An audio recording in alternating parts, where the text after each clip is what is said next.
Bonjour à tous, ici Paul-Elena Ponceau pour un nouveau podcast.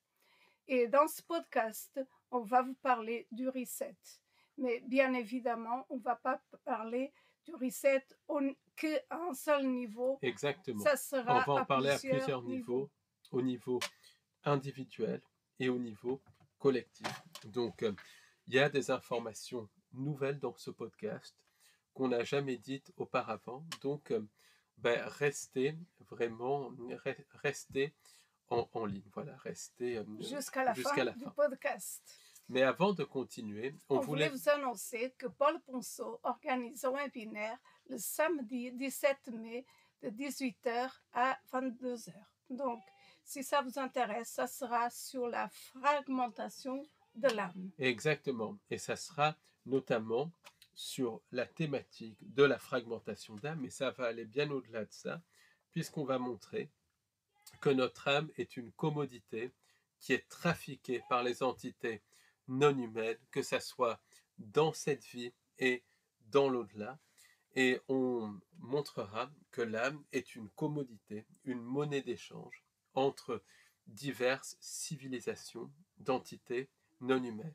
On parlera aussi du louche, de l'extraction de louche, et on parlera, comme tu as dit très bien, de la fragmentation d'âme, notamment dans l'entre-deux-vie. On parlera aussi du phénomène d'électrochoc des âmes lors du processus d'incarnation, réincarnation. Et de toute façon, tout cela est interconnecté. Et on donnera des pistes simples aussi qui sont basées sur notre conscience et nos capacités créatrices pour pouvoir transcender ça, en tout cas limiter les effets de ça. Donc c'est un webinaire qui va aller très loin avec des informations inédites.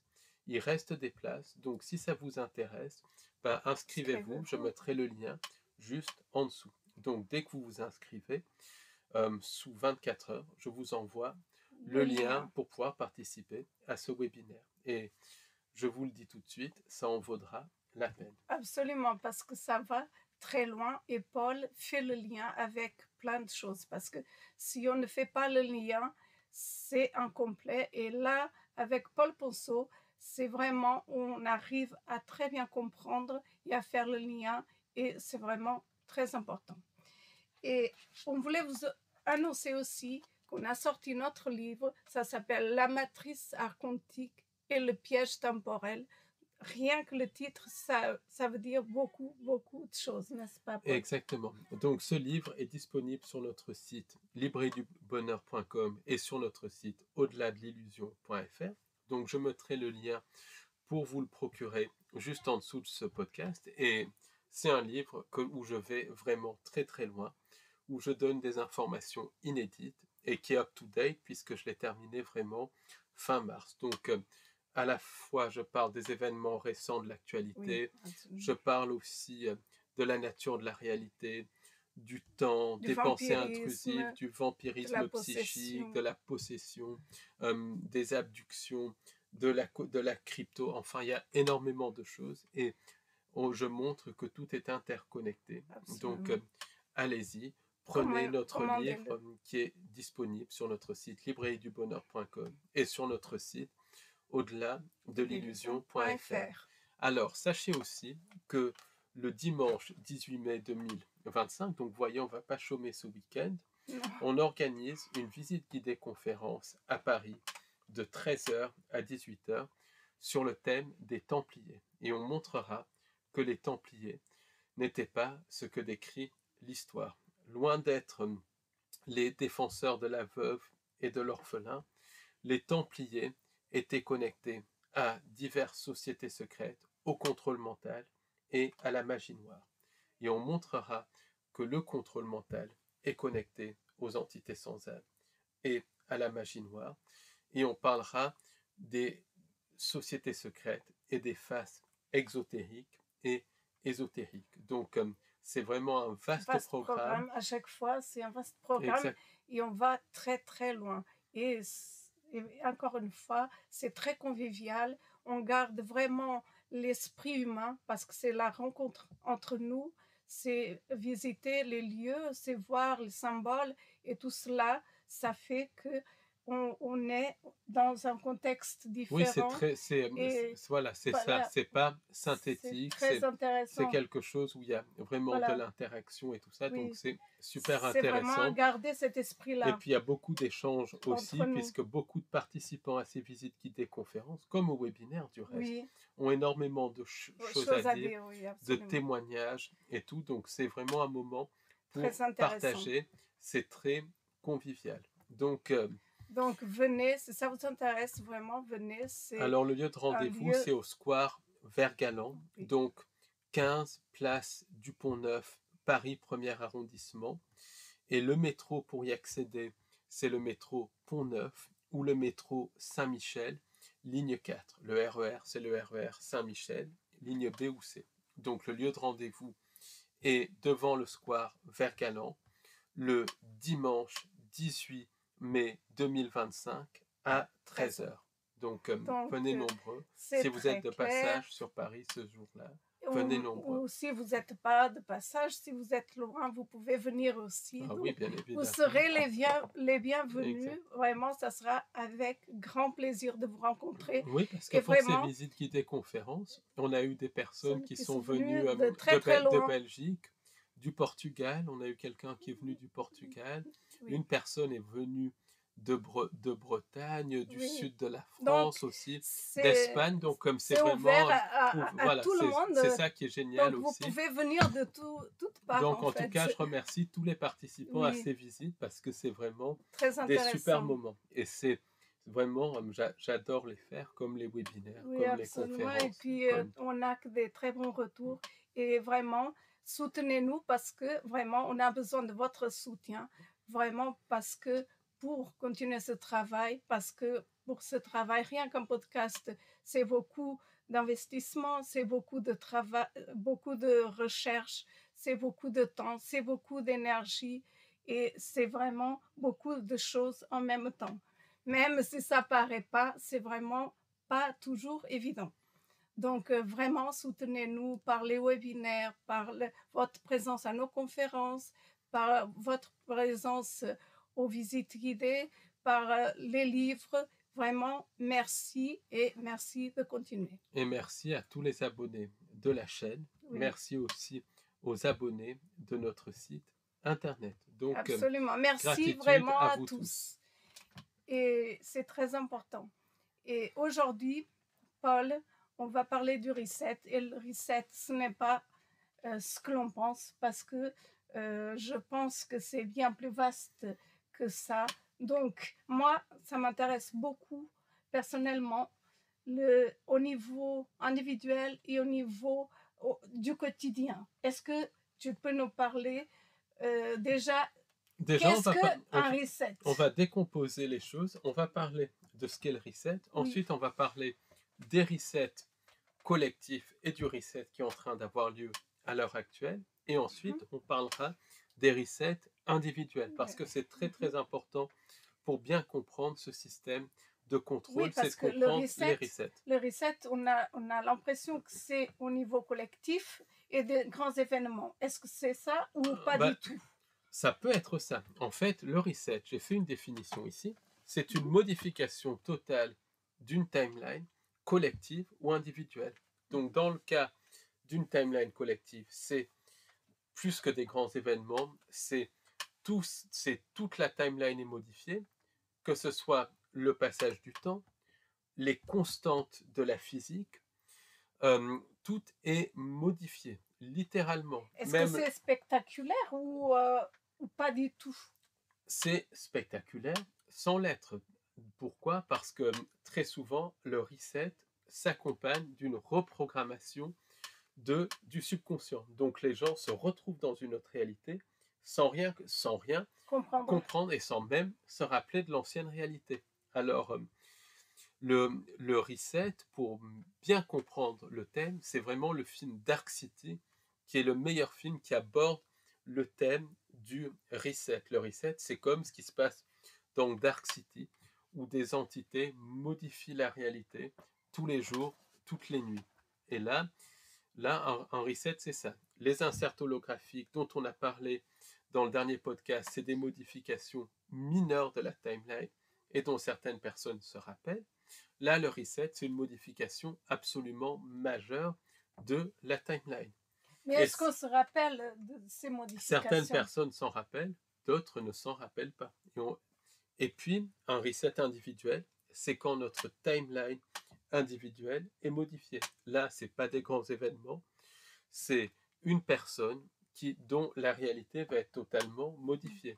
Et le reset fonctionne puisque notre réalité fonctionne comme une simulation, comme un jeu vidéo très sophistiqué. Donc quand il y a des jeux vidéo en ligne, les personnes qui ont les accès à ce jeu vidéo, pas les joueurs, mais les personnes qui peuvent programmer le jeu vidéo de l'intérieur, peuvent mettre en place des resets à tout moment dans le jeu vidéo. Et là, les entités peuvent mettre en place des resets à tout moment. Donc, en fait, un reset ne peut pas se faire sans la modification de notre réalité. Un reset, c'est une modification de la réalité. Et quand c'est un reset collectif, c'est les constantes de la physique, littéralement, qui changent. Ça va très, très, très loin. Par exemple, il y a eu plusieurs resets dans l'Antiquité. Il y a eu les resets où il y avait la période des Titans, où on arrive ensuite à la période de la Tartaria. Et ça, il y a de plus en plus de preuves qui s'accumulent de ça. Qui existerait toujours. En fait, les Tartariens existent toujours. Pour les Titans, je ne sais pas, mais il y a des preuves en tout cas qu'à une époque sur Terre, il y avait des créatures de très, très grande taille, de plusieurs centaines de mètres de haut. Et ça, c'est toute la question des arbres fossilisés, par exemple, dans les déserts et tout, certaines montagnes ressemblent littéralement à des arbres. Donc, je n'ai pas étudié ça en détail, donc je ne me prononcerai pas dessus, mais il y a des chercheurs qui ont travaillé sur ces premiers resets, sur la notion de titan, et leur travail est assez impressionnant. Donc, il y a plusieurs chaînes YouTube et tout ça consacrées à ça, donc je ne vais pas y revenir dessus. Par contre, un reset que j'ai étudié personnellement, c'est le reset qui est connecté au passage de la Tartaria à notre époque, plus exactement connecté au passage d'une civilisation globale que les gens appelaient Atlantide, Lémurie ou Tartarie parce que c'est à la mode. En fait, le mot Tartaria, ça vient d'Anatoly Fomenko, donc un historien russe qui a montré que la chronologie avait été bidouillée, et comme c'était un russe, il a parlé du nom Tartaria, qui était un empire connecté aux Tatars, donc qui est une peuplade qu'on retrouve en Russie, en Ukraine, dans des pays comme ça. Mais en fait, ce qu'il faudrait dire, c'est la civilisation globale. Donc à un moment, il y a eu une civilisation globale dont on retrouve les traces un petit peu partout. Et ça, par exemple, à Baalbek, au Liban, il y a les plus gros blocs de pierre qui a été déplacé par l'humain. C'est un bloc de pierre de plusieurs centaines de tonnes. Et c'est impressionnant. Et il vient d'une carrière qui est très éloignée du lieu. De même, au niveau, par exemple, du Pérou et de la Bolivie, il y a des cités où tout est tellement bien fait que les blocs de terre, de pierre, résistent à des tremblements de terre de magnitude 9, ce qui est impossible avec les constructions actuelles. Même tout ça, c'est tellement bien emboîté et tout, alors que il y avait, selon l'histoire officielle, aucune technologie qui permettait de faire ça. C'est comme en Écosse, il y a des forts vitrifiés. Vitrifiés, ça veut dire qu'ils ont été littéralement fondus, des forts qui ont été fondus. Or, pour vitrifier un seul de ces forts, il faudrait construire des feux tellement grands que pour un seul fort, il faudrait brûler la moitié des forêts d'Écosse. Donc, c'était tout bonnement impossible. Et c'est des forts qui dateraient du néolithique. Comme tu dis, il y a des cathédrales, la cathédrale de Chartres, la cathédrale Notre-Dame de Paris. Il y a des bâtiments qui sont tout bonnement impossible à avoir construit avec les technologies de l'époque. Même les mairies d'arrondissement à Paris c'est tout bonnement impossible d'avoir construit. Ensuite, quand on regarde les documents tout à fait officiels, on se rend compte, par exemple, qu'au début du XXe siècle, il y avait des voitures électriques, qu'il y avait des trottinettes électriques, qu'il y avait une technologie extrêmement avancée. Même les dirigeables et les choses comme ça, des technologies très avancées qui ont ensuite disparu, plus ou moins disparu. Donc il y a des preuves un petit peu partout de cette civilisation globale qui s'appelle la Tartaria. J'ai fait un podcast dessus, donc on ne va pas y revenir dessus. Et tout laisse à penser que cette civilisation a été complètement transformée, modifiée, qui a eu un reset qui a abouti à la mise en place de notre réalité. En fait, quand on creuse un petit peu plus loin, on se rend compte que la Tartaria, c'était un faux âge d'or mis en place par les entités non humaines pour leurrer les humains de la vraie création à consentir à la fausse création. D'autres humanités aussi sont tombées, notamment des géants de plusieurs mètres de haut. Par exemple, quand on voit les portes des cathédrales et tout, c'était clairement pas pour des gens de petite taille, ça c'est clair, ni pour des humains même de 2 mètres de haut, c'était pour des humains de 3, 4 mètres, 5 mètres de haut. Il y a des preuves de géants qui ont été retrouvées un petit peu partout dans le monde, notamment aux États-Unis. Et par exemple, jusqu'aux années 1920-1930, il y avait des articles de journaux réguliers sur les découvertes de squelettes de géants. Quand je dis géants, c'est 3, 4, 5 mètres de long, extrêmement grand. Et à partir des années 20-30, il n'y en a plus eu. De même, il y a des témoins qui continuent de voir des géants. Par exemple, au Brésil, des personnes ont vu un géant sur une montagne. Comment on appelle ce pays? Au Canada aussi, il y a eu le témoignage de l'apparition d'un géant. Donc, les géants continuent d'exister à notre époque. Même au Mont Shasta, les locaux étaient en communication et sont encore en communication avec des géants qui font du troc avec eux. C'est des géants de 3 mètres de haut, 2 mètres 50 à 3 mètres de haut, donc beaucoup plus grands qu'un humain normal et qui sont connectés à la terre creuse. Donc ça, il y a cette présence de géants. Il y a aussi, selon le travail du docteur Suzanne Martinez, des preuves aussi d'une civilisation d'humains de petite taille qui vivaient parmi nous jusqu'à une époque relativement récente et qui nous ont apporté énormément de connaissances et qui étaient très positives. Et tout ça s'est connecté à cette civilisation globale où l'Homo sapiens sapiens coexistait avec une ou plusieurs races de géants et avec une ou plusieurs races d'humains de petite taille.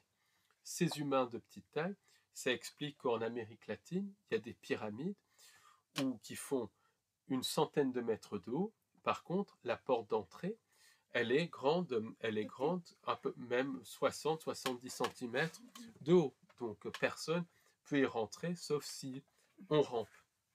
Et ça, c'est très très bien démontré par Suzanne Martinez, même dans la littérature. Il y a énormément de témoignages sur cette coexistence entre les humains et ces peuples de petite taille qui étaient positifs. Du reste, j'ai fait une enquête avec Stéphanie Nadon qui parle de ces humanités de petite taille et qui étaient positives. Donc ça, c'est extrêmement important. Et il y a encore des personnes qui rencontrent ces humains de petite taille. Deborah Hatzwell, que normalement je devrais bientôt interviewer parce qu'il y a beaucoup de bâtons dans les roues pour l'interviewer, a énormément de témoignages, de rencontres entre des humains et ce qu'on pourrait appeler des fées ou des gnomes. Certains d'entre eux sont des rémanences, sont des reliquats de cette humanité parallèle qui en fait s'est réfugiée lors du reset dans certaines galerie souterraine ou qui a réussi à survivre au reset par ses pouvoirs psychiques, et certaines personnes continuent de les voir. Il y a le travail de Robin Moonshadow qui, elle, a recueilli des preuves matérielles, des pointes de flèches de petite taille, des chaussures de petite taille, des empreintes de pas sur l'existence de cette humanité parallèle de petite taille. Et ces humanités de grande taille et de petite taille et les Homo sapiens sapiens, lors du faux âge d'or de la Tartaria, coexistaient tous ensemble et disposaient d'une technologie. Après, quand il y a eu la chute de la Tartaria, et j'ai déjà parlé de la chute, avec l'arrivée du prédateur donc qui est connecté à des créatures synthétiques qui nous ont modifiés génétiquement, qui ont renforcé le subconscient, mis en place les pensées intrusives, les disputes et les guerres et la prédation chez les animaux. Lors de l'arrivée du prédateur, du reste dont parlent toutes les cultures, progressivement des conflits sont développés entre Homo sapiens sapiens, géants, et humanité de petite taille. C'est pour cela qu'ils se sont dispersés. C'est pour ça qu'ils se sont séparés. Il y a eu des conflits, et entre Homo sapiens sapiens. Donc tout ça, c'est connecté à la Tartaria. Donc on voit bien que le reset, qui correspond au remplacement de la timeline Tartaria par notre timeline, ça passe toujours par déjà des attaques au niveau des pensées, au niveau du subconscient.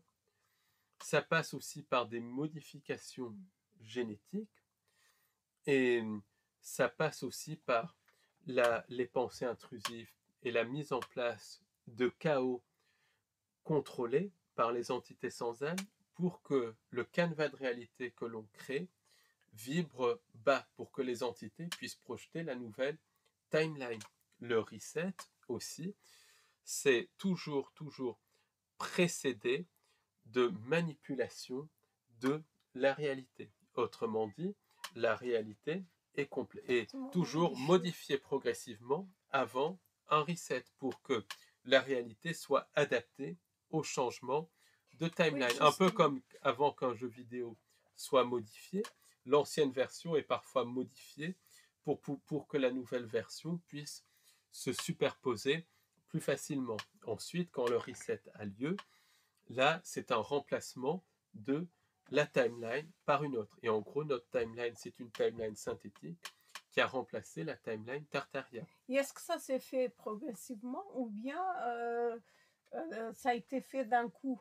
Alors, à l'échelle des entités sans âme, ça a été d'un coup. Pourquoi? Parce que les entités sans âme ont mis en place le temps pour nous manipuler. Donc le temps, tel qu'on le perçoit, c'est pas le même temps qui les affecte. Le temps, c'est issu de leur technologie. Donc pour elles, ça a été très rapide. Un peu comme quand quelqu'un reprogramme un jeu, le jeu change très rapidement. Ça met, parfois quand il y a une reprogrammation d'un jeu, ou quand un site internet, il y a une refonte d'un site internet, ça met 24 heures à s'afficher, mais c'est relativement rapide, c'est quasiment immédiat. Par contre, les débuts de cette refonte, ça se traduit pour les personnages qui sont dans le jeu, autrement dit pour nous, pour les gens dans la matrice, par des modifications de la réalité. Je pense que l'arrivée du prédateur s'est connectée à ça. Ça se traduit aussi par des modifications même du temps, du passage du temps, de la vibration de la réalité, par des modifications du subconscient pour qu'on crée un canevas de réalité de basse vibration. Et pour le temps de la simulation, c'est quelque chose qui se fait progressivement. C'est une dévolution progressive. Comme les entités n'ont pas la même notion du temps, pour elles c'est très rapide, mais pour nous, c'est quelque chose qui est beaucoup plus lent, qui se fait sur plusieurs années ou sur plusieurs décennies. Par exemple, dans Super Mario Bros. Ou d'autres jeux vidéo, le temps c'est quelques minutes, alors que dans le jeu, ça peut être plusieurs années, peuvent passer en quelques minutes, puisque nous, on est à l'extérieur du jeu, et le temps passe différemment. Donc, Est-ce que là, il pourrait être en train de se passer un reset je vais y revenir. Ça, et qu'on ne se rende c'est même prévu. pas compte, enfin, ou on se rende compte Je, un petit peu? c'est prévu. Il y a un reset qui a lieu. Alors, le reset de la Tartaria, pour y revenir, pour bien comprendre Oui. les choses, ça c'est une fois que la réalité est modifiée suffisamment pour que la timeline synthétique se mette en place. Après, ça peut se faire de deux manières, où la timeline synthétique est mise en place et toute la réalité est modifiée et le subconscient sont reprogrammés pour que personne ne se rappelle de l'ancienne timeline.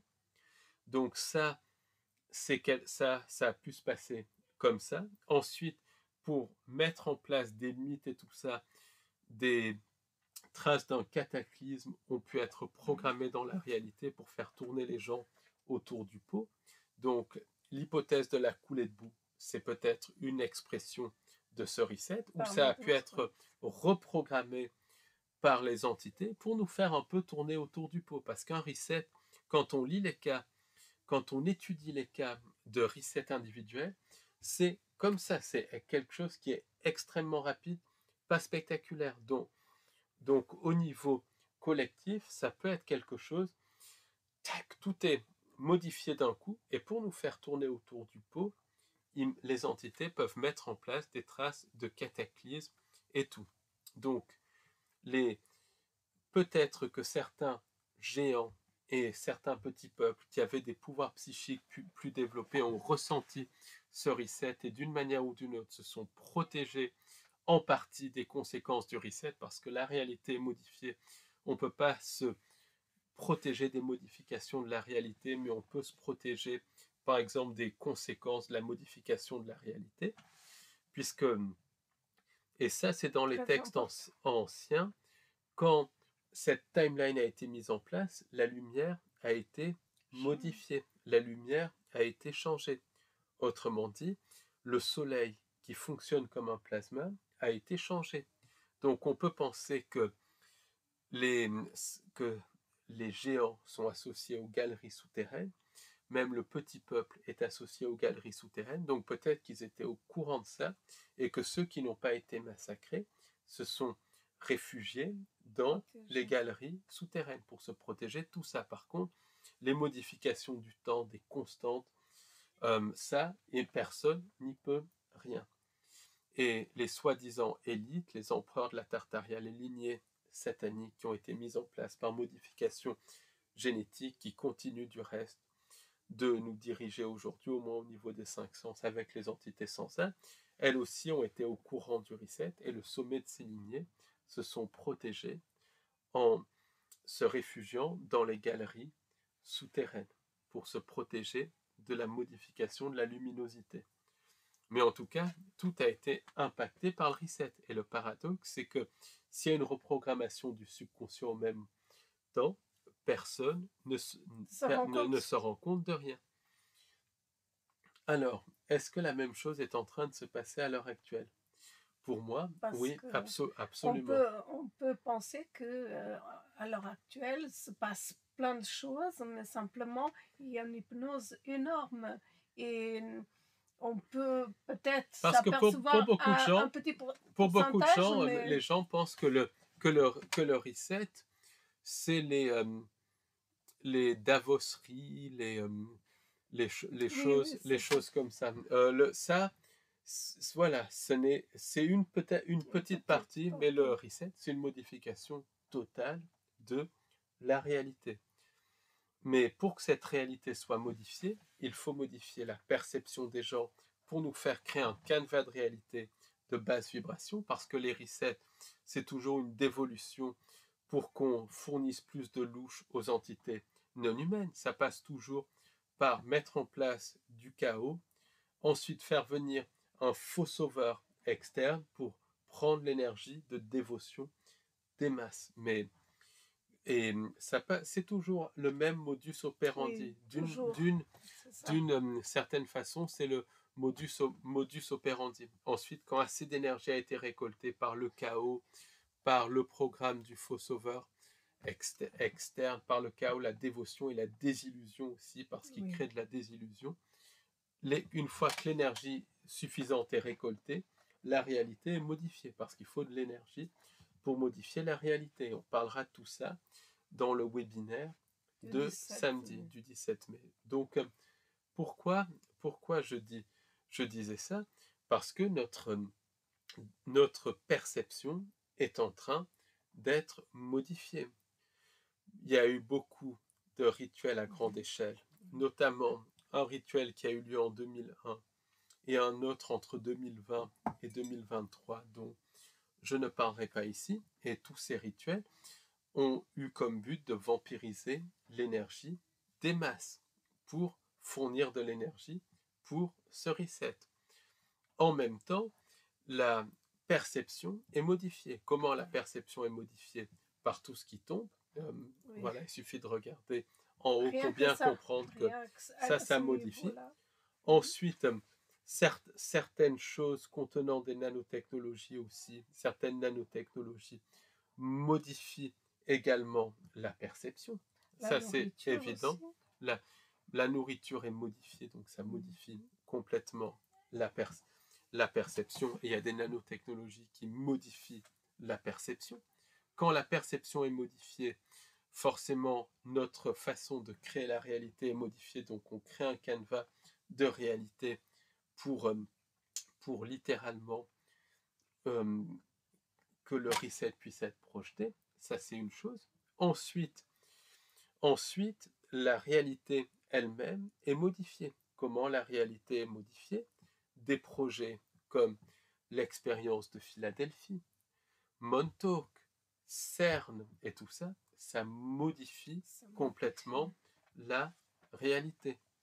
Oui, parce que rien que qu'à l'âge de l'Atlantide, que la Tartaria, c'était quand même un faux âge d'or. C'était un faux âge d'or. Mais c'était quand même une période de rêve par rapport à ce que c'est aujourd'hui. Et le reset, c'est le reset actuel, c'est la mise en place des interunivers. Donc la réalité est en train d'être modifiée. La vibration de la réalité est modifiée. Comment elle est modifiée? Donc par des moyens physiques, tout ce qui tombe comme ça, je ne fais pas de dessin, c'est en train de modifier. Des projets comme le projet Montauk, l'expérience de Philadelphie, où des portes sont ouvertes, ça modifie littéralement la réalité. Le CERN, les objets connectés aussi, ça modifie la réalité, puisqu'il y a toute une connotation occulte, ça fait rentrer des entités et des énergies. Notamment, c'est des passages entre les dimensions, c'est connecté au miroir en obsidienne noire de John Dee. Ensuite, tout le système de satellites du parfum, ça, c'est en train aussi de modifier la réalité, mais la structure même de la réalité, puisque notre réalité est électromagnétique. Et d'ailleurs, de plus en plus de personnes constatent que le temps a changé, que une journée, ça dure 16 heures ou 12 heures, peu importe. Et c'est vrai qu'on ne trouve plus le temps de rien faire. Et beaucoup de personnes ressentent ça. Pourquoi? Parce que le temps, la réalité est en train d'être modifiée. Donc tout cela, c'est en train de créer les conditions nécessaires à la mise en place des interunivers. Et d'une manière ou d'une autre, il faudra une forme de consentement. Et le consentement, ça se fera par un faux sauveur externe, peut-être par des nanotechnologies ou un faux sauveur externe comme le canard ou ce qu'il y a derrière le canard, parce que le canard est trop bête, ou ce qu'il y a derrière le canard. Donc, diront aux gens de consentir aux nanotechnologies pour avoir des pouvoirs psychiques pour ressembler aux galactiques et tout ça, des pouvoirs psychiques synthétiques. À partir du moment où il y aura ce consentement symbolique, c'est le reset, il y aura la mise en place des interunivers. Et Et c'est ça le reset. Comme à l'époque de la Tartaria, il y a eu un consentement symbolique. Quand les gens ont commencé à se battre entre eux, à massacrer les géants, le petit peuple, et tout ça, quelque part, c'était une forme de consentement. Et là, il y aura une forme de consentement plus ou moins subtile, mais il y a toujours une forme de consentement ou une extorsion du consentement, parce que parfois, le consentement est passé outre. Mais il faut un semblant, il faut un semblant, ne Donc serait-ce en que fait, par le silence. Une fois que le reset est mis, une fois que le reset est mis en place, une fois que la timeline est changée, ou ça peut se faire de manière spectaculaire, ça peut s'exprimer par des cataclysmes et tout, mais c'est plus probable que la réalité changera du tout au tout, les souvenirs seront modifiés, reprogrammé, tout sera donc effacé. reprogrammé et personne ne se rappellera de rien. Et les rares personnes qui se rappelleront de l'ancienne timeline pour le consentement seront pris pour des fous et tout ça. C'est ce qui est arrivé du reste avec le reset de la Tartaria. Est-ce que tu penses qu'un reset a une fin ou pas? Est-ce Euh, que ça fait partie du jeu des entités sans âme? Ça fait partie du jeu des entités sans âme. Tout le monde pense que ça va être spectaculaire. C'est pas forcément spectaculaire. C'est l'avant reset. Maintenant, c'est quelque part plus spectaculaire parce que c'est visible. Mais quand le reset est mis en place, c'est comme quand un jeu vidéo est reprogrammé. On n'a rien vu, rien entendu, et c'est là. Personne ne se rendra même compte de rien puisque les subconscients sont reprogrammés.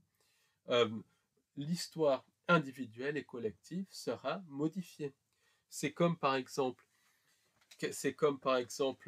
quelqu'un qui dans la Tartaria travaillait pour la construction des cathédrales avec des moyens de cinématique et tout comme elles étaient construites.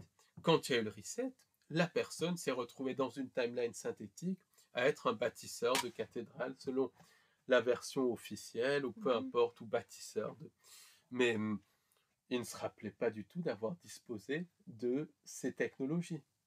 Ou alors l'histoire familiale a été transformée puisque les cathédrales sont des rémanences, des résidus de l'ancienne timeline, plus probablement une personne qui travaillait sur les machines pour construire les cathédrales, il s'est retrouvé dans la nouvelle timeline à faire une activité complètement différente et avec une histoire qui lui était racontée par rapport aux cathédrales et tout ça. Tout ça pour dire que c'est comme le film Dark City. On ne se rappelle de rien. Mais pour le consentement, une petite partie des gens se rappelleront et seront pris pour des fous. Et c'est ce qui explique à la fin de la Tartaria, au XIXe siècle, il y avait beaucoup d'asiles et de choses comme ça, peut-être pour mettre les gens qui se rappelaient de la Tartaria, de la période avant Reset. C'est une hypothèse, ou peut-être connectée au contrôle mental. En tout cas, le reset, c'est pas du tout ce que les gens croient. C'est une modification de la réalité. Et si les interunivers se mettent en place, parce que si on prend conscience de ça, si on utilise nos pouvoirs créateurs, qu'on se crée notre propre bonheur dans le quotidien pour créer une réalité, un canevas de réalité incompatible avec la mise en place des interunivers, là on créera une réalité humaine et le reset n'aura pas lieu. Mais si on continue d'être hypnotisé et que le reset a lieu, à ne pas s'informer, si on ne fait rien, c'est évident que on ne pourra pas s'en sortir. Les choses ça dépend de nous. Voilà, ça dépend de nous. Et les gens ne sont même pas conscients qu'un reset, c'est une... on a les clés en nous. Mais les gens ne sont pas conscients que le reset, c'est une transformation totale de la réalité. C'est une modification du scénario du jeu vidéo. Et les resets sont faits pour extraire un maximum de louche. Plus on avance dans les resets, plus le louche est extrait. Après un moment donné, il y a un retour en arrière. C'est des boucles qui n'en finissent pas. Ou bien c'est à titre individuel. Les personnes sont baladées de reset en reset avec des vies simultanées. Et à un moment donné, l'âme de la personne est phagocytée, fragmentée et phagocytée. et phagocytée, exactement. Et ça c'est une possibilité. Peut-être que les entités cherchent à faire par le biais des resets, et ça j'en parlerai plus au webinaire. Ce que les entités cherchent à faire, c'est à phagocyter les âmes de tout le monde, et comme c'est des entités prédatrices, une fois qu'elles ont mangé toutes les âmes des humains et des animaux de la Terre, après elles passent à autre chose, tout simplement, littéralement. Et ça c'est quelque chose qu'on ne peut pas exclure. Et les resets sont pour extraire. À chaque reset, plus de louche est extrait. Une fois que tout le louche a été extrait, après c'est l'âme carrément qui est extraite. Si elle n'est pas, tu restes extraite entre deux resets et tout ça. Est-ce qu'on peut quand même transcender si on est conscient, si on s'informe? Bien sûr, c'est le but de ce travail. Si on commence à avoir un autre regard sur la réalité telle qu'elle... L'autre hypothèse, c'est que c'est une boucle. C'est une boucle. Autrement dit, il y a l'époque Tartaria pour simplifier. Ensuite, la timeline actuelle et la timeline interunivers. Et ça tourne en rond. Et on est incarné une fois dans la timeline interunivers, après Tartaria, après timeline ici, après retour Tartaria, retour interunivers, et d'incarnation en incarnation, notre louche est vampirisée, comme quelqu'un qui serait prisonnier d'un jeu vidéo qui sans cesse referait le même jeu vidéo avec des effacements de mémoire entre chaque incarnation. Parce que c'est pas en fait quelque chose de linéaire, c'est quelque chose qui est circulaire.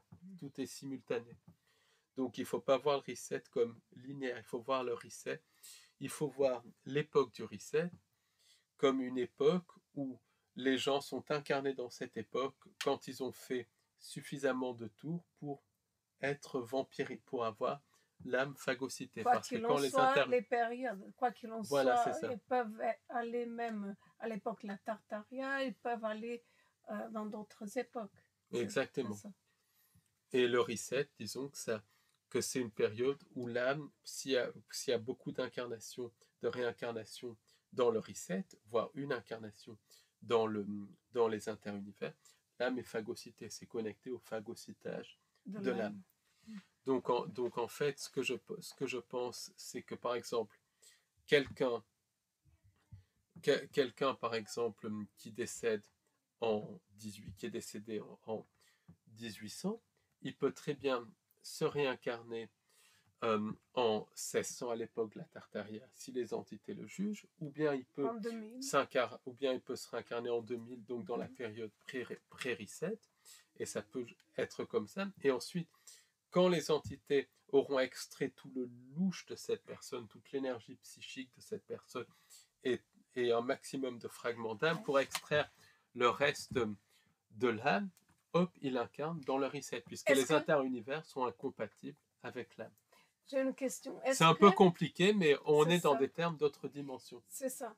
Et est-ce que j'ai une question qui me vient, et je pense que tu me diras, est-ce que notre âme pourrait être fragmentée en 3 parties? Dans ce cas-là, une infinité. Moi, je pense une infinité de parties, puisqu'il y a une quasi-infinité de timelines. Ensuite, dans chaque timeline, il y a des fragments d'âme qui restent entre 2 incarnations qui sont expérimentées, et tout ça, et puis après, c'est timeline par timeline, c'est-à-dire qu'on est dans une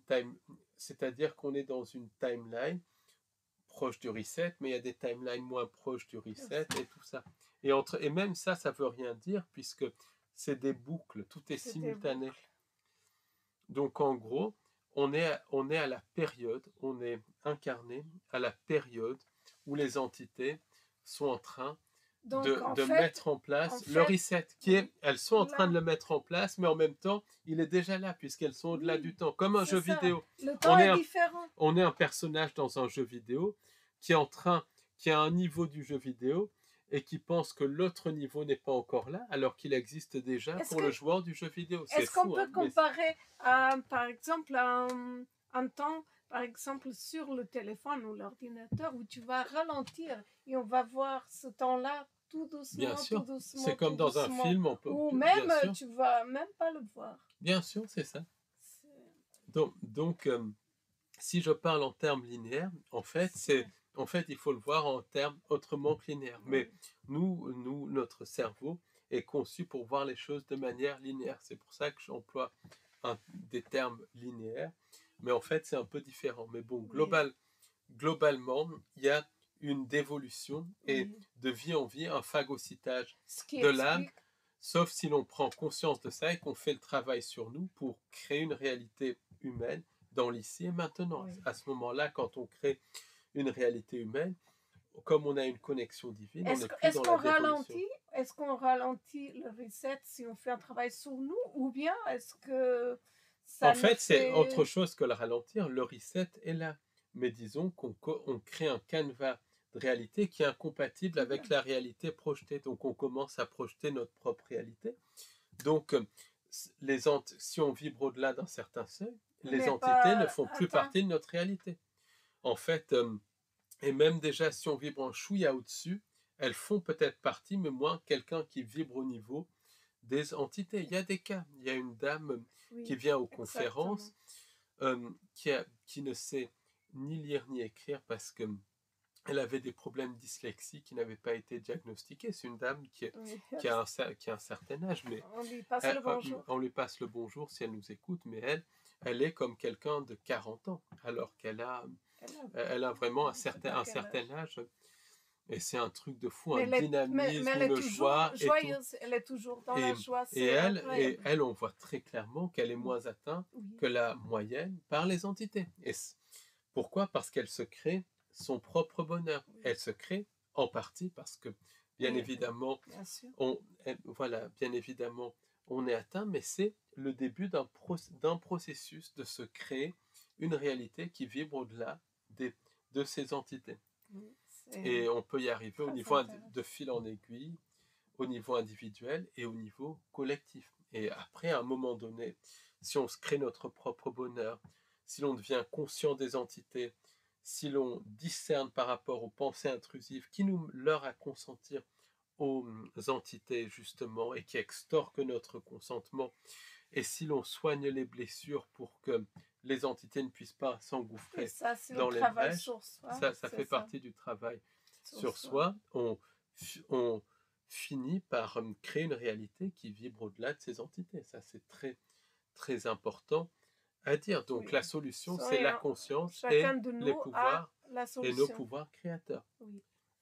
Donc, les resets collectifs, c'est la mise en place des interunivers. Le reset, là, c'est la mise en place des interunivers. C'est connecté au transhumanisme et tout. Le reset de la Tartaria, c'est la mise en place de notre timeline. Et c'est une réalité qui est totalement différente de la timeline Tartaria. Oui, il suffit de regarder certains monuments. Certains monuments et tout ça. Et ils ont été gardés comme vestiges par les entités sans âme, comme pour le consentement, et c'est un jeu pour nous faire tourner autour.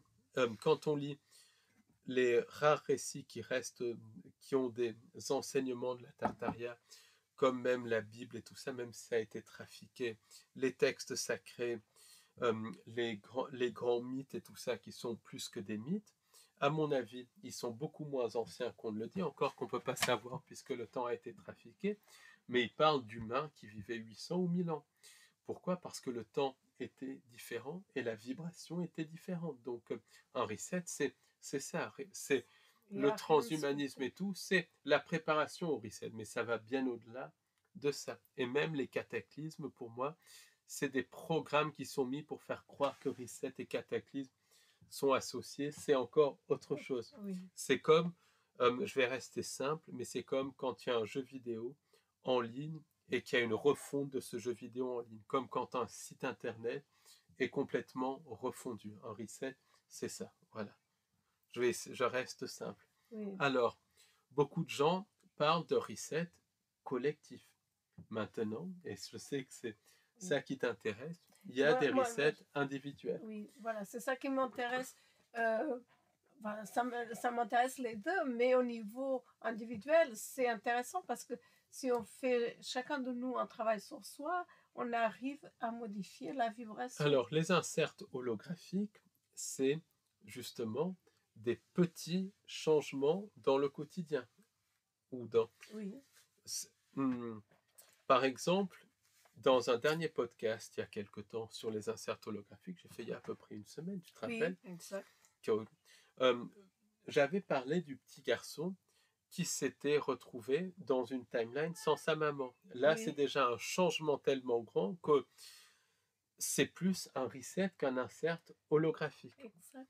C'est plus un reset, voilà. Oui, oui, Et encore que, il reste des éléments, son père, il le connaissait, la maison et oui, tout. tout n'est Mais un pas reset, c'est modifié. tout est changé. Et je pense que c'est beaucoup plus fréquent qu'on ne le dit. Donc pour un reset dont les gens se rappellent, il y a 100 ou 1000 resets dont on ne se rappelle pas. Donc peut-être que nous tous, notre vie est totalement chamboulée. Par exemple, il y a des témoignages où des personnes disent que tous les jours, ils ont une vie différente et ils en sont complètement malades. Donc ça c'est clair. Beaucoup de témoignages sur la chaîne Twilight Territories. Donc c'est peut-être beaucoup plus fréquent qu'on ne le pense, des resets. Et là, je vais donner quelques exemples de resets individuels où des personnes se rappellent. L'exemple de Madame X, dont je parle dans notre livre La Terre ou le grand cirque dimensionnel, le livre qu'on a écrit en 2021, elle s'est retrouvée dans une timeline où les interunivers étaient déjà en place. Pour moi, ça, c'est déjà un certain reset. Et le cas va plus loin, puisque là, je vais révéler pour la première fois un nouvel élément sur ce cas. Madame X a eu son expérience de glissement dans une autre timeline suite à la pose d'un certain dispositif électrique dit intelligent. Je ne rentrerai pas dans le détail ici. Madame X nous avait révélé qu'elle était complètement surprise par la mise en place de ce dispositif électrique dit intelligent. Donc ça a fait grand bruit en 2017-2018, ce machin, 2016 et tout ça. Donc je n'y reviendrai pas. Mais Madame X nous a révélé que quand elle est revenue dans la timeline ici, suite à son expérience, qu'elle sentait qu'il y avait quelque chose de différent. Et elle s'est rappelé qu'elle venait d'une timeline moins avancée qu'ici, où certains acteurs de la politique n'existaient pas, et ça c'est très très important à dire, et quand les techniciens sont venus sans prévenir lui poser ce dispositif électrique, elle ne savait même pas qu'il existait. Or quand même, ça en parlait et tout, donc on peut voir qu'il y a eu un premier reset avec Madame X, puis un autre reset, et après qu'elle s'est retrouvée dans le premier reset, qui n'était déjà pas sa réalité d'origine. Donc elle a eu un premier reset. Voilà, mais ça c'est déjà plus ça c'est déjà plus un reset. Mais un cas typique de reset individuel, je vais le donner maintenant. C'est un petit garçon, et ça j'en ai déjà parlé, mais c'est un cas d'école de reset, donc je vais le dire et le redire, hyper important. C'est un petit garçon qui va chez ses grands-parents parce que sa mère et son père ne pouvaient pas le garder. La mère travaillait et le père qui était séparé de la mère travaillait aussi. Et il va voir ses grands-parents dans les montagnes au-dessus de Los Angeles. Et chez les grands-parents, la grand-mère lui dit de ne pas sortir parce qu'il y a un serpent dans le jardin. Mais le petit garçon voulait faire plaisir à ses grands-parents, donc il décide de sortir pour aller capturer le serpent. Et à un moment donné, il soulève une plaque métallique dans le jardin de ses grands-parents, et là, il voit un énorme serpent à sonnette. Donc il a très peur, il rentre chez ses grands-parents, et là, tout a changé. Déjà, les grands-parents avaient des animaux, des poules et tout ça. Il n'y a plus de poules, il ne comprend pas. Et dedans, les meubles sont complètement différents. Donc il appelle papy, mamie, où vous êtes, il n'y a personne dans la maison. Donc là, il sort, il va voir les voisins, il tape à la porte des voisins et pensant que ça allait être un couple de personnes âgées, c'est une dame de 40 ou 50 ans qui lui ouvre et, et il demande, il dit: je suis le petit-fils de monsieur et madame un tel, vos voisins, et je les trouve pas, leur maison a changé. Elle dit: mais monsieur et madame un tel n'ont pas de petit-fils, c'est un jeune couple, enfin un jeune couple, c'est un couple d'une quarantaine d'années, ils n'ont pas de petits-fils, ils ont des petits-enfants, ils sont pas là aujourd'hui. Donc là, le petit garçon se met à hurler et la voisine le garde. Elle appelle la police et la police dit à la voisine de ne pas s'inquiéter, que c'est certainement quelqu'un qui faisait une randonnée avec sa famille, qu'il a perdu sa famille et que l'affaire va être vite résolue. Donc il est amené au poste de police et le petit garçon qui n'y comprend rien donne l'adresse de sa mère. Les policiers, c'est dans les années 80, l'amènent à l'adresse de sa mère et le petit garçon, quand il va à son appartement n'existe pas, c'est une espèce de local technique. L'immeuble existe, mais l'appartement n'existe pas. Donc là, le petit garçon donne l'adresse de son père. Voilà. Le père n'existe pas et la mairie de Los Angeles n'a même pas de personne qui travaille au nom du père. Ensuite, les grands-parents n'existent pas non plus et le garçon se retrouve dans une vie complètement différente. Là, c'est un cas d'école de Reset. À la fin, il est adopté par une famille aimante, mais voilà, c'est un traumatisme énorme. Il se retrouve dans une vie totalement différente. Et quand je dis totalement différente, c'est tout est différent. Ses parents n'existent même pas. Ses grands-parents encore moins. Les voisins dans le village sont différents. Sa maison est différente. Toute sa réalité a changé. C'est ça un reset individuel. C'est un cas d'école. Un autre cas d'école qui a fait couler beaucoup d'encre et qui a été du reste évoqué. Et il y a pas mal de cas similaires dans le monde, c'est beaucoup plus fréquent qu'on ne le dit. C'est un jeune garçon qui fait du football américain et il se bat avec le joueur d'une autre équipe. Donc il se bat et puis il est assommé, il perd conscience quelque temps. Il se retrouve dans une vie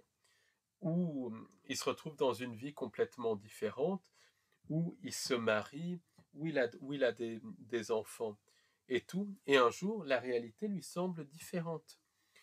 Et il dit à sa femme, mais il y a des choses qui ont bougé, des objets qui ne sont pas pareils et tout. Et sa femme lui dit qu'il est complètement fou. Il finit par tomber en dépression et il comprend que sa réalité est manipulée. Et après, il se retrouve en train d'être ranimé par des pompiers suite à son altercation et dans une vie totalement différente. Donc moi, je me pose la question, est-ce que la vie qu'il avait eue avec sa femme et ses enfants, c'est pas sa vraie vie? Et le reset, c'est la vie où il a eu l'altercation. Et il se retrouve mis dans le passé dans un reset. Et il y a plusieurs histoires de ce type, notamment l'histoire de la lampe et tout ça, l'histoire aussi de la personne qui est en Inde et qui se retrouve dans une vie complètement différente au Mexique, où il est marié, où il a des enfants. Et après, il se retrouve dans le coma en Inde et il se rappelle d'une vie qu'il a menée, une vie de 30 ou 40 ou 50 ans, enfin une vie qu'il a menée au Mexique, où il est marié, où il a des enfants. Et après, il se retrouve en Inde dans un lit d'hôpital avec une vie extrêmement triste et tout ça. Donc il y a énormément de cas comme ça. Donc en fait, c'est quand les personnes se rappellent de ce qui s'est passé. Oui, mais ça, c'est que les cas où les personnes se rappellent. Et c'est des vies totalement différentes. Des exemples de reset, c'est cette personne qui devait retrouver son frère et sa sœur pour les vacances de Noël chez les parents. Et ses parents lui disent, quand il commence à parler de son petit frère aux parents et à la sœur, les parents et la sœur lui disent qu'il n'a jamais eu de petit frère. Donc, c'est plus que, pour moi, c'est plus que des inserts holographiques, même si je les avais Oui. catégorisés dans un dernier podcast en inserts holographiques, en y pensant, c'est carrément un reset, puisqu'il y a des personnages très importants qui disparaissent, même si c'est à la limite insert holographique et reset, parce que la vie reste similaire, mais il y a quand même le petit frère qui n'existe même plus. Donc, Et tu penses que aussi certaines disparitions pourraient faire partie de certains resets? Les disparitions, ça peut être des resets. Quelqu'un peut être effacé de cette timeline, ou bien la timeline peut être modifiée, et des personnes ne sont pas remises dans la timeline, tout simplement. Des personnes sont effacées avec la modification de la réalité. Ils peuvent aller dans d'autres. Et où ils sont purement et simplement effacés. Et donc, les gens ne se rappellent même pas. Ça, parce qu'un effacement, ça peut être un reset individuel. Une personne est effacée de cette timeline, littéralement. Et personne ne se rappelle de la personne, sauf une ou deux personnes qui se rappellent de lui. Ça peut être un effacement, peut être un reset individuel. Par exemple, il y a ce groupe de musique qui avait un guitariste d'origine britannique avec des cheveux très longs, qui était le plus talentueux du groupe. Et un jour, un des membres du groupe va s'entraîner, se rend compte que le guitariste anglais n'est pas là. Donc là, il demande au reste du groupe, mais où est Jim, le guitariste? Et le reste du groupe dit, il n'y a jamais eu de guitariste Jim. Donc ils pensent que c'est une blague. Donc quand ils se produisent dans un café, ils demandent aux serveurs dans les cafés s'il y a un guitariste Jim dans le groupe. Et les serveurs lui disent, il n'y a pas de guitariste Jim dans le groupe. Il n'y a pas de guitariste Jim dans ce groupe. Il n'y a jamais eu. Jim n'existe pas. Donc pour moi, Jim a été effacé de la réalité. C'est un reset pour Jim. Et un désinsert holographique, pardon du néologisme, pour le reste du groupe, puisque un petit élément est changé, mais c'est pas un reset. Par contre, pour Jim qui est effacé de cette timeline, c'est un reset. Donc la frontière est parfois floue, mais il y en a beaucoup plus. C'est comme cette jeune femme, ça c'est carrément un reset d'une timeline, même si c'est plus subtil. C'est une jeune fille qui va à l'école en 1998, et juste avant les vacances de Noël, ou juste au mois de décembre, l'institutrice, pas l'institutrice, la professeure de sciences lui dit que bientôt c'est l'année 1999, que l'année 1999 va être très marquante, va être très très marquante du point de vue de la science et tout, que ça va être une année où il y aura beaucoup de projets qui seront entrepris pour le passage à l'an 2000, que ça va être quelque chose d'absolument énorme et tout. Et là, la jeune fille va en cours d'informatique et se rend compte qu'il y a des ordinateurs ultra sophistiqués. Et elle se dit, tiens, on nous a mis des vrais ordinateurs hyper sophistiqués et tout. Elle les compare à des ordinateurs de maintenant. Donc voilà, elle est très contente. Et il y a ensuite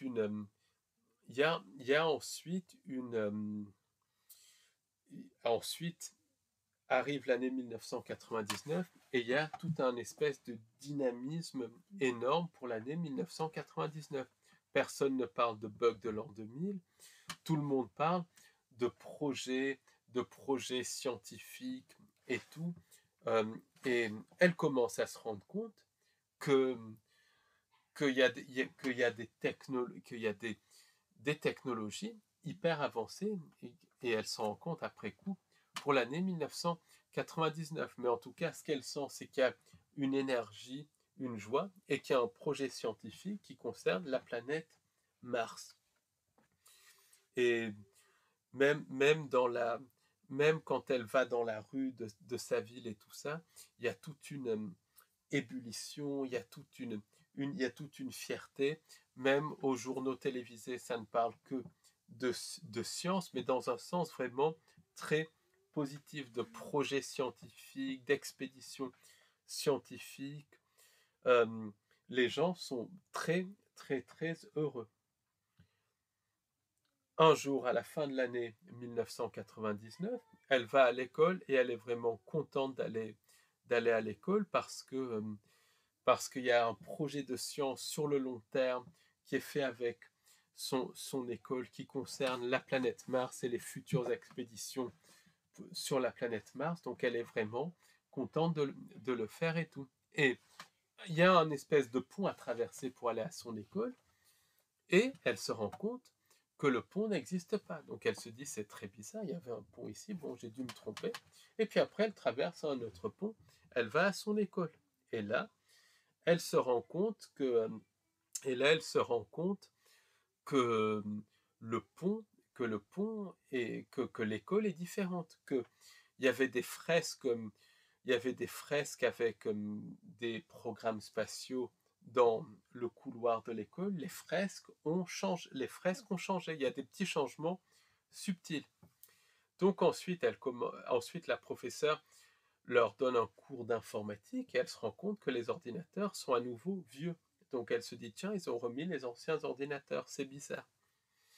Et ensuite, elle se rend compte que la prof de sciences ne parle pas de projet scientifique, c'est des cours de sciences classiques. Il n'y a pas cet engouement pour un projet. Donc la jeune fille demande, et le projet, et le grand projet scientifique qu'on fait en rapport avec la conquête spatiale. Après, peu importe ce que les gens pensent de la conquête spatiale, c'est vraiment dans le cadre de l'histoire. On voit du reste que la manipulation, c'est sur toutes les timelines. Bon, après, peu importe. Et là, la prof de sciences lui dit, mais quel projet pour la conquête spatiale? Il n'y a jamais eu de projet scientifique, mais si, le projet qu'on a fait tout au long de cette année 1999. Et elle a dit, mais on n'est pas en 1999, on est en décembre 1998. Et elle dit, mais si, on est en décembre 1999. Non, décembre 1998. Et elle dit, mais si, même que toute l'année, et que toute l'année dernière, et que toute l'année scolaire dernière, et que depuis le début de l'année, on travaille sur ce projet scientifique pour l'an 2000. Et la professeure lui dit, non, non, mais c'est que tu dois être fatigué, tu as peut-être trop travaillé, et tout. Et la professeure commence à s'énerver parce que la jeune fille insiste. Donc elle n'insiste pas, elle demande à ses parents, et les parents disent, ben oui, on va être en 1999. Et là, elle revit une seconde fois l'année 1999, mais c'est l'année 1999 classique que les plus anciens d'entre nous ont connue, qui n'avait rien d'excitant, où tout le monde parlait du bug de l'an 2000, qui du reste n'a jamais eu lieu, mais où il n'y avait pas d'effervescence ni rien. C'était même une année où il commençait à y avoir déjà des problèmes d'inflation et tout ça. Et donc, voilà, aucune effervescence, rien.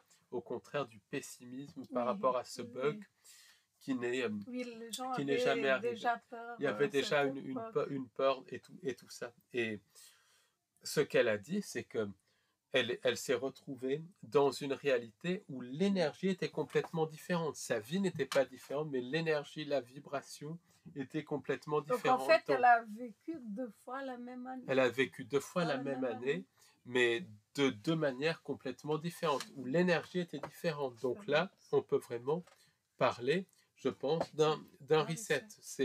Voilà, tout était à la fois pareil, mais à la fois différent.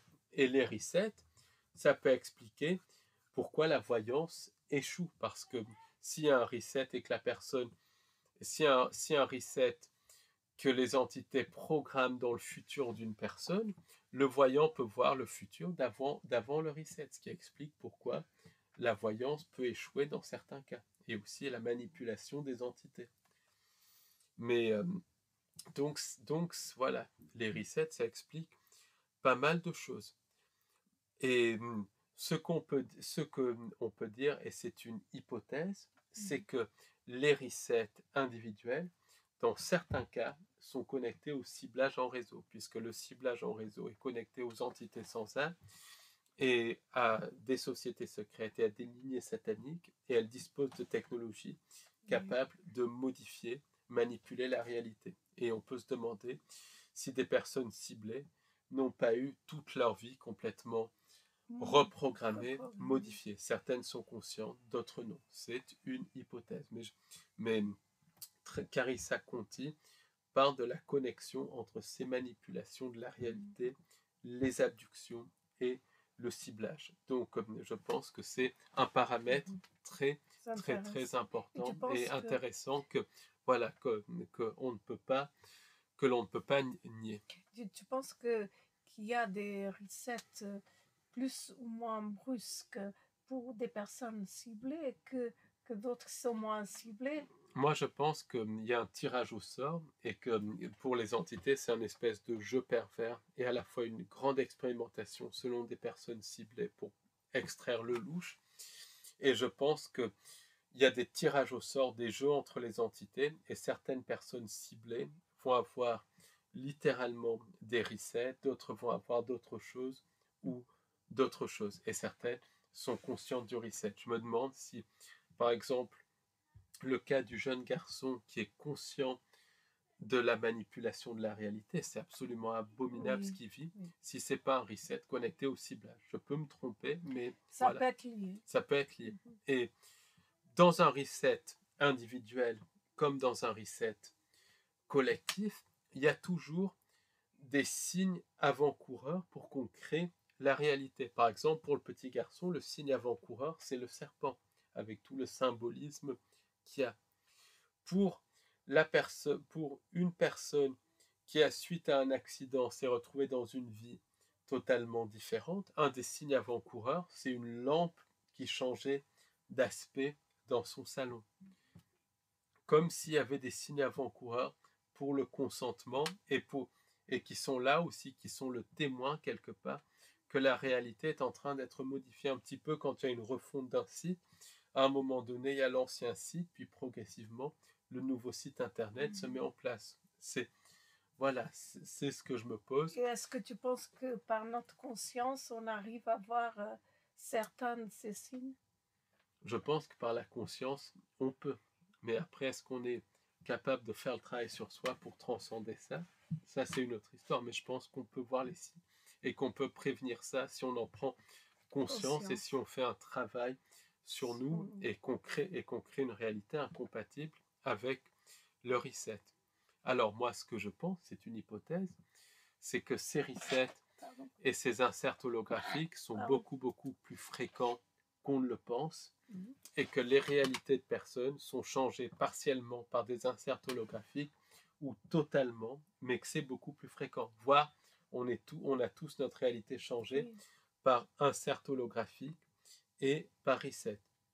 Pourquoi ?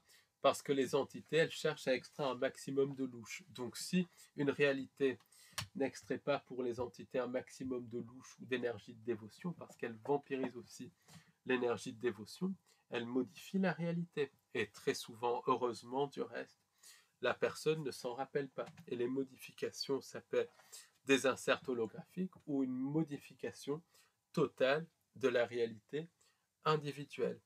C'est très intéressant. Et ça peut et important d'être conscient de cette information.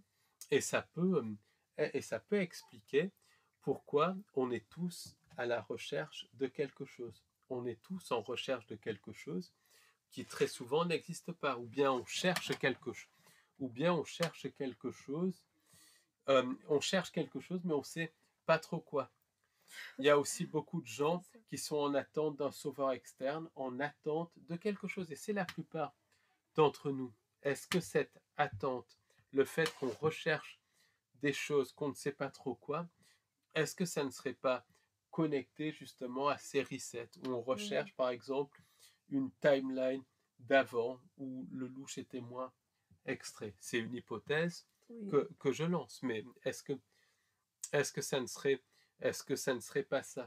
Est-ce que ça ne serait pas dans le cadre du programme du faux sauveur externe? Parce que quelqu'un qui attend quelque chose sera plus malléable par le programme du faux sauveur externe que quelqu'un qui n'attend rien. D'où peut-être le fait que certaines personnes tombent dans le piège des galactiques, du canard et d'autres parfums, parce que il y a peut-être, et c'est une hypothèse, encore Oui. une fois on est dans le domaine de l'hypothèse ici, mais il y a peut-être eu plusieurs resets totaux des timelines individuelles et les gens sont Oui, ça nostalgiques c'est de une... leur ancienne timeline individuelle, Absolument, donc ils ça, attendent un oui, sauveur. oui, ça, c'est C'est vraiment parlant. C'est vraiment très intéressant ton c'est une hypothèse. hypothèse comme une autre, mais Bravo. voilà, mais Moi, ça me parle vraiment. Ça me parle et ça explique qu'il y a une hypnose tellement grande à chaque fois et même en ce moment que ça peut être ça. c'est une hypothèse. Oui, C'est une hypothèse. Mm, Et voilà. Donc, très très et bien. quand on a des sensations de déjà vu, par exemple, est-ce que ça ne peut pas être des espèces de rémanence des resets, ou est-ce que d'un reset, ou est-ce que si notre timeline est modifiée, pour le consentement, les entités de temps en temps ne mettent pas des scènes de l'ancienne timeline dans la nouvelle timeline, ce qui expliquerait certains cas de déjà vu. Et je me Oui. suis rendu compte aussi, quand on fait des rêves, parfois on rêve de personnes qu'on ne connaît ni d'Ève ni d'Adam. Donc, est-ce que ces rêves de personnes qu'on ne connaît ni d'Ève ni d'Adam ne seraient pas des souvenirs du subconscient d'anciennes d'une autre timeline avant un reset individuel? C'est des questions qu'il faut se poser. Pourquoi?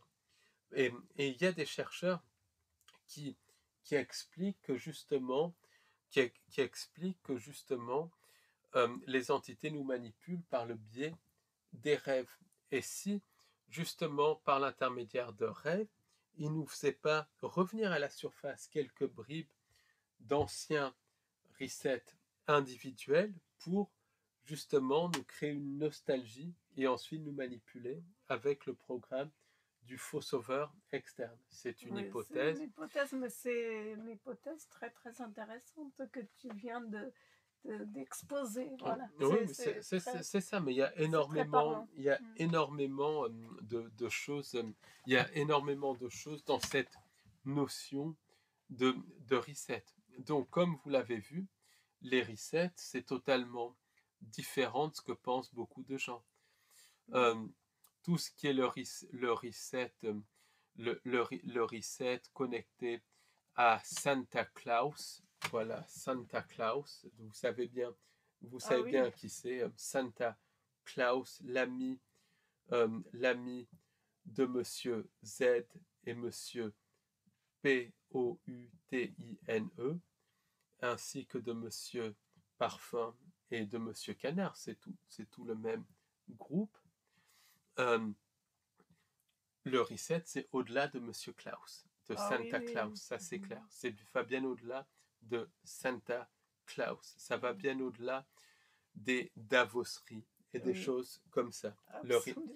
Le reset, ça va bien au-delà de tout. C'est autre chose. C'est Voilà. vraiment à prendre en compte, à rester vraiment l'esprit ouvert. Le reset, c'est une manipulation voilà. totale de la réalité. Certes, c'est connecté à Santa Claus et c'est à un petit niveau, mais c'est, disons, les débuts, les prémices, les débuts de la modification de la réalité. Mais le reset, c'est connecté à autre chose. C'est une modification totale de la réalité, du temps. C'est une modification de la vibration. C'est une autre réalité et qui peut atteindre au niveau individuel, mais au niveau collectif.